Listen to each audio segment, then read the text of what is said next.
Hello listeners. मैं हूं श्वेता। स्वागत है आप सभी का मेरे इस YouTube channel SWT study zone में। लिसनर्स, आज की इस वीडियो में हम बात करेंगे पब्लिक एक्सपेंडिचर के बारे में, यानी कि सार्वजनिक व्यय के बारे में, जो कि पब्लिक फाइनेंस का ही पार्ट है। तो इसके बारे में बात करें तो इसमें मैं आपसे मीनिंग, इसकी नेचर क्या होती है, वॉगनर के व्यूज के बारे में डिस्कशन करने वाली हूँ। तो वन बाय वन इसको हम डिस्कशन करेंगे लिसनर्स। तो आई होप आपको वीडियो समझ में आए। लिसनर्स, वीडियो अगर पसंद आए तो please like, share and subscribe करना ना भूलिएगा। अब आइए जानते हैं कि पब्लिक एक्सपेंडिचर क्या होती है। तो पब्लिक एक्सपेंडिचर को सार्वजनिक व्यय हिंदी में कहा जाता है। यानी कि सार्वजनिक व्यय से तात्पर्य होता है कि सरकारी व्यय से, यानी कि गवर्नमेंट के एक्सपेंडिचर से है। यानी कि यह किसी देश की केंद्रीय, राज्य तथा स्थानीय सरकार द्वारा किया जाता है। यानी कि जो एक्सपेंडिचर पब्लिक अथॉरिटीज के द्वारा की जाती है, जैसे कि सेंट्रल हो गई, स्टेट हो गई, लोकल गवर्नमेंट हो गई, ताकि लोगों के सोशल वांट्स को सेटिस्फाई कर सके, उसी को हम पब्लिक एक्सपेंडिचर कहते हैं। तो लिसनर्स, इसमें जैसे कि मैंने बताया कि सार्वजनिक वित्त की दो मुख्य शाखाओं में से है। यानी कि पब्लिक एक्सपेंडिचर जो होती है वो इनके दो मुख्य मेन ब्रांचेस हैं। जैसे कि कह सकते हैं कि पहला है सार्वजनिक राजस्व, यानी कि एक तो रेवेन्यू का, दूसरा है सार्वजनिक व्यय यानी कि एक्सपेंडिचर का। सबसे पहले हम सार्वजनिक व्यय का अध्ययन करते हैं। सो नेक्स्ट इसमें हम लिसनर्स, जैसा कि आपको मीनिंग क्लियर हो गई होगी, आप स्क्रीन पर भी देख सकते हैं। पब्लिक एक्सपेंडिचर का मतलब होता है कि स्पेंडिंग ऑफ गवर्नमेंट और public funds on various goods and services programmes. यानी कि गवर्नमेंट की स्पेंडिंग किस पर, गुड्स एंड सर्विसेज पे, प्रोग्राम्स पे, ताकि सोसाइटी को बेनिफिट हो सके। इस एक्सपेंडिचर से वो इन्वेस्टमेंट करते हैं इंफ्रास्ट्रक्चर पे, एजुकेशन पे। मेन अगर सारा ओवरऑल अगर इसका सारांश देखा जाए तो ये किस चीज के लिए है? पब्लिक वेलफेयर के लिए, पीपल के वांट्स को सेटिस्फाई करने के लिए। तो पब्लिक एक्सपेंडिचर जो होता है उसको टैक्सेस के द्वारा, मतलब भाई एक्सपेंडिचर करना है तो सरकार कहाँ से खर्चा करेगी? टैक्स लेगी तभी तो। या फिर other forms of government revenue के द्वारा इसको मतलब इसको व्यय किया जाता है। तो आई होप आपको मीनिंग समझ में आ रही होगी।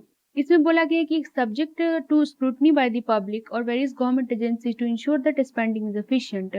यानी कि इसमें पब्लिक के द्वारा देखा जाता है और बहुत सारे गवर्नमेंट एजेंसी के द्वारा इंश्योर किया जाता है कि जो स्पेंडिंग है वो बहुत ही एफिशिएंट हो, इफेक्टिव हो, अलाइन्ड हो with the priorities and needs of the society. ये इंपॉर्टेंट रोल प्ले करता है इकोनॉमिक ग्रोथ को प्रमोट करने में, सोशल वेलफेयर को प्रमोट करने में और भी पब्लिक गुड्स को प्रमोट करने में। ये की टूल है गवर्नमेंट का, जिससे कि हम पॉलिसी ऑब्जेक्टिव्स को अचीव कर सकते हैं। नेक्स्ट आगे बढ़ते हैं listeners. Nature of public expenditure, क्या क्या नेचर आता है, नेचर में है इसके? तो पहला है कि कलेक्टिव कंजम्पशन। यानी कि पब्लिक एक्सपेंडिचर का बेसिकली एम होता है कि गुड्स एंड सर्विसेज प्रोवाइड करे जो कि सोसाइटी को ही बेनिफिट पहुंचाए, जैसे कि रोड जो मिलती है, पब्लिक ट्रांसपोर्टेशन, स्कूल्स। नेक्स्ट है पब्लिक गुड्स। यानी बहुत सारे पब्लिक एक्सपेंडिचर में गुड्स भी प्रोवाइड किए जाते हैं जो कि नॉन एक्सक्लूडेबल होते हैं और नॉन राइवलरस होते हैं कंजम्पशन में, जैसे कि नेशनल डिफेंस, पुलिस प्रोटेक्शन, ये सारी चीजें। नेक्स्ट है आपका redistribution of income and wealth. यानी कि इनकम एंड वेल्थ का दोबारा से डिस्ट्रीब्यूट करना, रीडिस्ट्रीब्यूशन करना। कुछ पब्लिक एक्सपेंडिचर क्या होते हैं, इनकम एंड वेल्थ को सोसाइटी में रीडिस्ट्रीब्यूट करते हैं, ट्रेंड रखते हैं, जैसे कि सोशल वेलफेयर प्रोग्राम्स हो गई, प्रोग्रेसिव टैक्सेशन हो गई, तो ये सारी चीजें। गवर्नमेंट ऑपरेशंस, पब्लिक एक्सपेंडिचर में वो कॉस्ट भी एसोसिएटेड होती है जो कि गवर्नमेंट के लिए चाहिए होती है, जैसे कि सैलरीज और बेनिफिट्स ऑफ पब्लिक ऑफिशियल्स, यानी गवर्नमेंट के जितने एम्प्लॉय हैं उनकी सैलरी के लिए, उनके बेनिफिट के लिए भी ये सारी चीजें चाहिए होती हैं। पब्लिक के एडमिनिस्ट्रेशन के लिए, ऑफिस के लिए और भी अदर गवर्नमेंट ऑपरेशंस के लिए। नेक्स्ट है लॉन्ग टर्म इन्वेस्टमेंट। यानी कि बहुत सारे public expenditure long term investment होते हैं, जैसे कि जो कि हमें लंबे समय तक बेनिफिट प्रोवाइड करते हैं, जैसे कि इंफ्रास्ट्रक्चर इन्वेस्टमेंट हो गया, एजुकेशन प्रोग्राम हो गया। नेक्स्ट है आपका पॉलिटिकल डिसीजन। यानी कि पब्लिक एक्सपेंडिचर का एलोकेशन एक कह सकते हैं कि पॉलिटिकल डिसीजन है जो कि बहुत सारे फैक्टर्स को इन्फ्लुएंस करता है।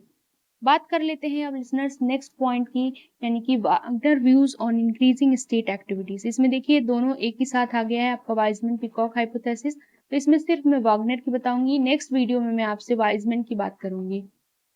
तो वागनर के views on increasing state activities में क्या कहा गया है इसमें, तो इसके बारे में बात कर लेते हैं लिसनर्स। तो लिसनर्स, जैसा कि आप देख सकते हैं, मैं इसमें आपसे वागनर के law of increasing state activities के बारे में बात करूंगी, इनके व्यूज के बारे में।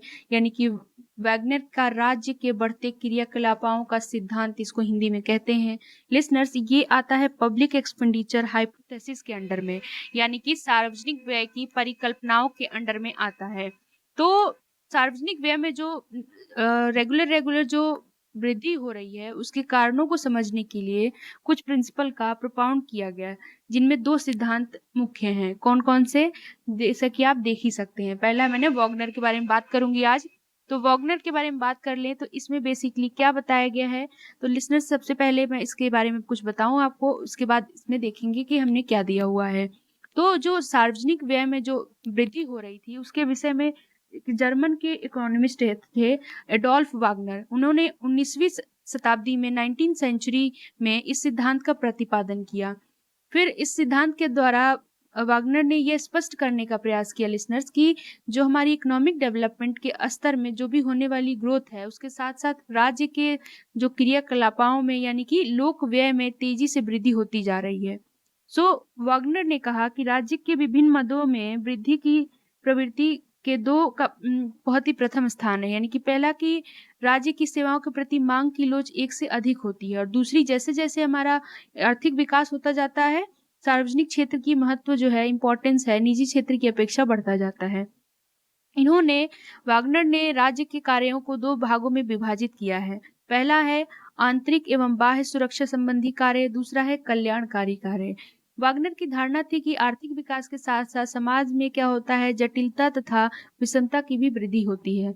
लिसनर्स, समाज में अपराध बढ़ते हैं। इसके रिजल्ट के कारण समाज में जो कानून है, उसकी व्यवस्था को बनाए रखने के लिए आंतरिक और बाह्य सुरक्षा पर जो एक्सपेंडिचर निरंतर बढ़ाना पड़ता है। यानी कि आधुनिक समय में आप देख सकते हैं कि देश की प्रतिरक्षा हेतु किए जाने वाला जो भी एक्सपेंडिचर है, सार्वजनिक व्यय है, उसमें वृद्धि का एक प्रमुख कारण है।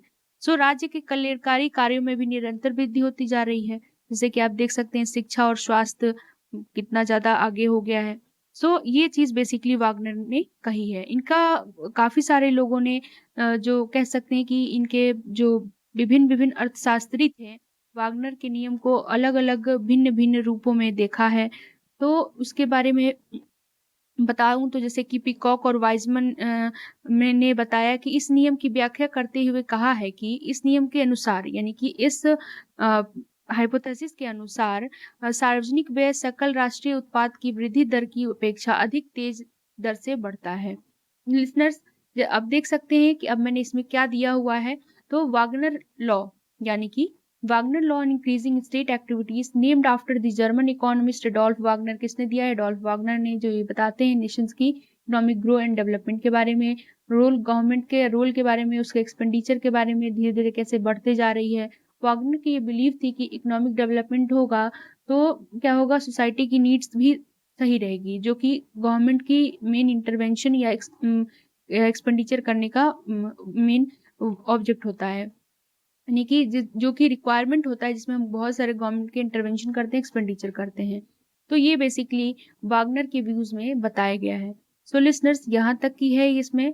आई होप आपको वीडियो क्लियर हो गई होगी। अगर वीडियो अच्छा लगे तो please like, share and subscribe करना ना भूलिएगा, और इस वीडियो से रिलेटेड कोई भी इशू होता है तो आप मेरे कॉमेंट सेक्शन में बता सकते हैं। इसका आप PDF हमारे डिस्क्रिप्शन बॉक्स में जो लिंक प्रोवाइड है उससे ले सकते हैं। लिसनर्स, ये जरूर बताइएगा कि आपको ये वीडियो कैसा लगा।